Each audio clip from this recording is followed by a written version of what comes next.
नमस्कार, मैं हूं अभिषेक त्यागी। टीम इंडिया पहला टेस्ट मैच हार गई है। जाहिर तौर पर पहले टेस्ट मैच में जिस तरीके से टीम इंडिया हारी, उसके बाद से सवाल खड़े होने लाजमी है और सवाल खड़े होने भी चाहिए, क्योंकि जिस तरीके से पहले बल्लेबाजी फेल हुई, फिर गेंदबाजी फेल हुई, कुल मिलाकर साफ है कि टीम इंडिया की बल्लेबाजी पर, गेंदबाजी पर, पूरी टीम इंडिया पर सवाल खड़े हो रहे हैं। जिसके बाद केएल राहुल को सबसे बड़ा विलन बताया जा रहा है और यह कहा जा रहा है कि भाई साहब ये टेस्ट मैच तो केएल राहुल ने हरवा दिया। केएल राहुल को बाहर निकालने की बातें भी चलने लगी हैं। यह भी कहा जा रहा है कि भाई साहब राहुल को भगाओ, किसी दूसरे को लेकर आओ। यह भी कहा जा रहा है कि राहुल को अब टीम इंडिया में बिल्कुल मत खिलाओ, किसी दूसरे को मौका दो। कहा तो यह भी जा रहा है, कुछ लोग ये भी कह रहे हैं कि राहुल का तो करियर ही खत्म हो चुका है, उनका बल्ला अब रन नहीं बना पा रहा है। कुल मिलाकर राहुल के इर्द गिर्द टीम इंडिया की इस हार को देखा जा रहा है और कुछ लोग लगातार राहुल को टारगेट कर रहे हैं और यह कह रहे हैं कि भाई साहब इस हार का सबसे बड़ा विलन तो केएल राहुल है। लेकिन क्या वास्तव में इस हार का सबसे बड़ा विलन केएल राहुल है? क्या वास्तव में राहुल को इस हार का दोषी मानना ठीक है, जायज है?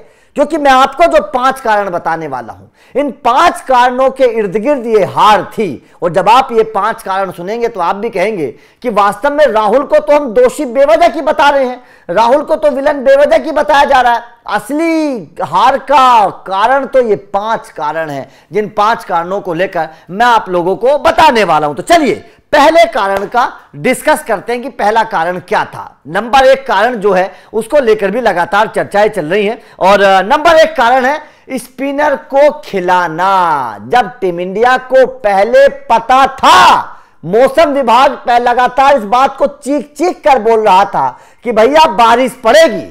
हर किसी को पता था कि वेदर रिपोर्ट कैसी है। 2 दिन पहले से लगातार बारिश पड़ रही थी, पिच पर तेज गेंदबाजों को मदद थी, पिच पर आपको पता है कि स्विंग गेंदबाजों को मदद थी। तो उसके बावजूद 3 स्पिनर्स को क्यों खिला लिया? आखिर आपने क्यों 3 स्पिनर्स को खिलाया? क्यों एक तेज गेंदबाज को एक्स्ट्रा मौका नहीं दिया गया?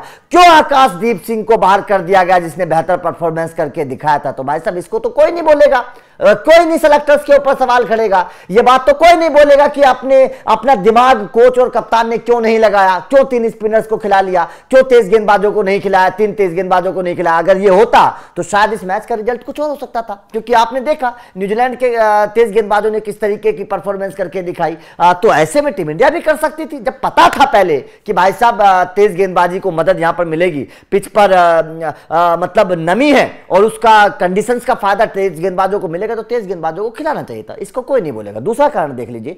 दूसरा कारण है कि टॉस जीतकर बैटिंग करना। टॉस जीतकर बैटिंग क्यों करी? हर कोई क्रिकेट का बच्चा भी होगा ना, वो भी इस बात को समझेगा कि जो वेदर कंडीशंस थी, जिस तरीके से पिच पर नमी थी, उस पिच पर बैटिंग करना कहां का अकलबंदी का काम था? कोई भी सोचेगा इस बात को। रोहित शर्मा के इस फैसले पर सवाल भी खड़े हुए थे कि भैया टॉस जीतकर बल्लेबाजी क्यों ले ली यार? क्यों अपने गले में फांसी का फंदा लटका कर उस पर लटक गए आप? क्यों? आखिर बल्लेबाजी क्यों करनी पड़ी?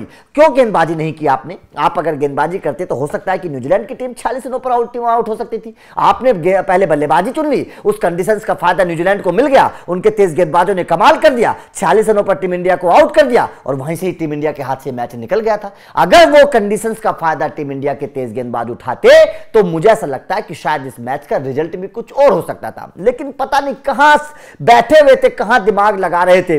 पहले तो 3 स्पिनर्स को खिला लिया, तेज गेंदबाजों को नहीं खिलाया। उसके बाद में जो रही सही कसर थी वो पहले बल्लेबाजी करके पूरी कर दी। तो इन वजहों को कोई नहीं गिनेगा, इन बातों को कोई नहीं देखेगा कि ये फैसले क्यों लिए गए। क्या राहुल के ऊपर सवाल खड़े किए जाएंगे? तीसरा भी देख लीजिए, तीसरे की वजह क्या थी।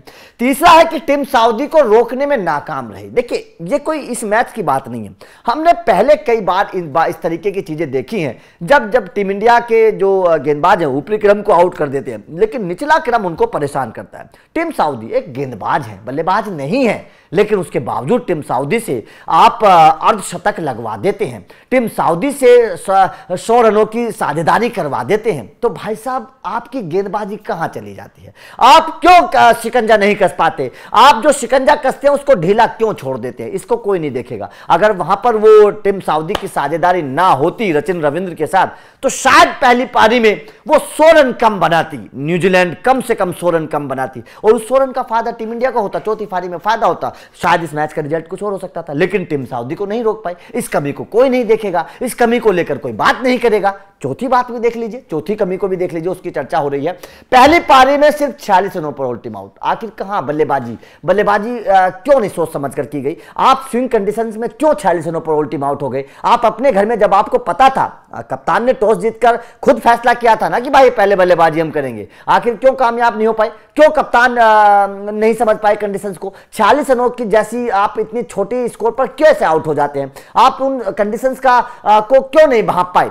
क्यों उस कंडीशन में आप बल्लेबाजी नहीं कर पाए? और वो भी अगर आउट भी हो गए तो 46 रनों पर आउट हो गए। अरे कम से कम 150-200 रन कम से कम कुछ तो बनाते। 46 रनों पर आउट होकर क्या शर्म नहीं आनी चाहिए टीम इंडिया को? तो ये चौथा कारण है। पांचवा भी देख लीजिए। पांचवा कारण जो है, पांचवा कारण भी एक बार आपको दिखा देते हैं। रोहित शर्मा की खराब कप्तानी। खराब कप्तानी ना केवल टॉस की बात करूंगा, ना मैं केवल 3 स्पिनर्स को खिलाने की बात करूंगा, बल्कि केएल राहुल को लेकर भी मैं सवाल खड़े करूंगा।